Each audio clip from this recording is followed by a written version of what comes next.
Well, with the men, we're first of all, we're really fortunate and excited to be able to host the Great Lakes Valley Conference Championships here this year. I think it's been about 10 years since we've had a chance to host that, and with the streak on the line, I think it's 6 years in a row now. We certainly want to defend and keep that streak alive. Of course, our goals are always bigger than that. Beyond the conference meet, we'd certainly like to get back to the national championships for a 7th year in a row, and then maybe take that next step and have a shot to be on the podium at a national meet, which we've been in the top 10 3 of the last 4 years, as high as 6th 2 years ago. So we feel like with the upperclassmen that we have, I think we return 7 of last year's top 8. That's a lot of leadership, and that's a lot of guys with a lot of development over the last 3 or 4 years in our program. And typically when we get guys that can train that long and stay healthy, then they're at their best when they're juniors and seniors. So we certainly have some big expectations for the men.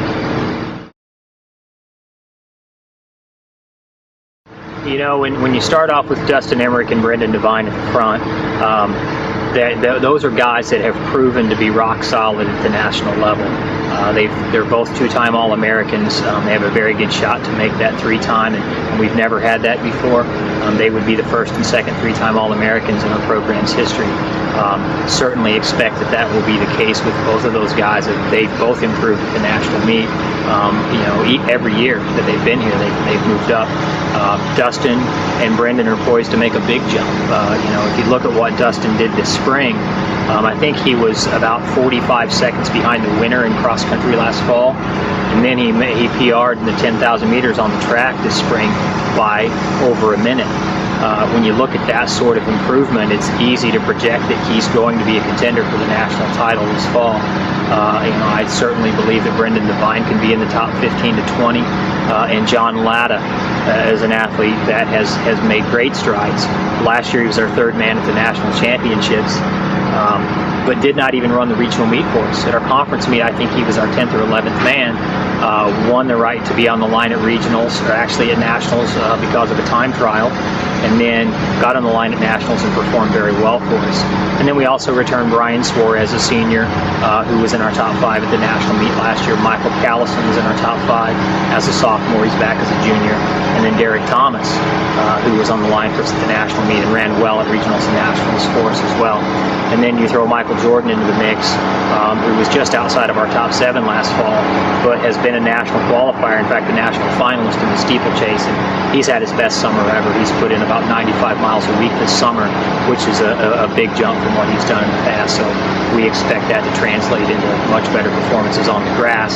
Whereas he's always been more of a track guy, I think he's finally ready to be very successful in cross country as well.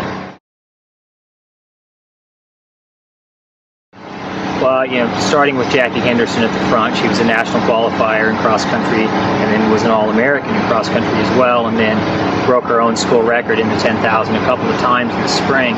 She's had a great summer of training. Her volume has gotten as high as 90 miles a week. She's been training in Silverton, Colorado at about 8,000 feet. So we expect her to come back very fit, very strong, and ready to take another step forward. I don't think it's out of the question to project her as a top 10 type athlete at a national meet.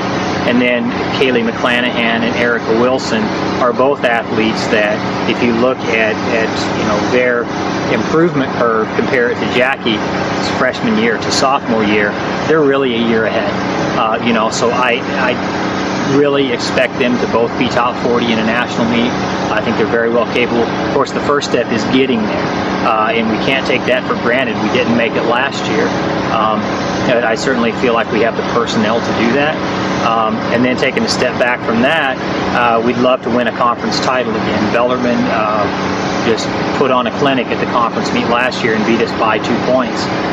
So that'll be a nice battle. It's nice to be at home, but just because you're at home doesn't mean that you have an advantage. The race is still the same. We'd love to win a conference title again on the women's side, and then take a shot at getting back to the national meet, and then hopefully, being in that top 6 to 8 at a national meet. Other key figures we expect. Adrienne Curtis is a senior. She's been all region before. She's run provisional national marks on the track, and she's had a great summer of training, so I expect big things from her. And Holly Bartle, who was our number 3, our first meet last fall, and then we had to medical redshirt her after she tore some tendons in her ankle. What we thought was a simple ankle sprain was much greater, so Holly is certainly poised for a great senior year. And then after that, we've got another 15 or 16 girls that are just lion-hearted young women that will train hard and do everything it takes to be successful. So, high expectations with the women as well. Well, we're opening up at Appalachian State. We went down there last year, and it was a great team bonding trip. It makes for a nice weekend of training. We can get over to Moses Cone Park and get a nice long run on some nice hills and trails in the mountains the next day. And there's great competition. I think last year, the meet that we're going to this year, North Carolina and Florida State, along with several other regionally ranked Division I programs, were at that meet. So it'll be highly competitive. At that point in the season, we're just there. It's not. Our performances aren't as important as how we're progressing is important. Really, there's not a lot that matters significantly until after the Greater Louisville Classic. That's when things start to get a little more serious. That'll be our third meet. The Indiana Intercollegiates, of course, it's basically the Indiana State meet. We're not putting a lot of pressure or expectations on the kids for that meet. We really don't have to. They want to go there and compete against kids they ran against in high school and prove that our program is among the elite in Indiana. But we won't pull the plug on any training for that. I mean, we'll just blaze right through training all the way up until the conference meet, and then that's where we start to really look at performance and decide who's going to be on the line at the regional meet. There's not a lot that matters significantly race-wise until you get to the conference meet. The emphasis prior to that is just on training and development.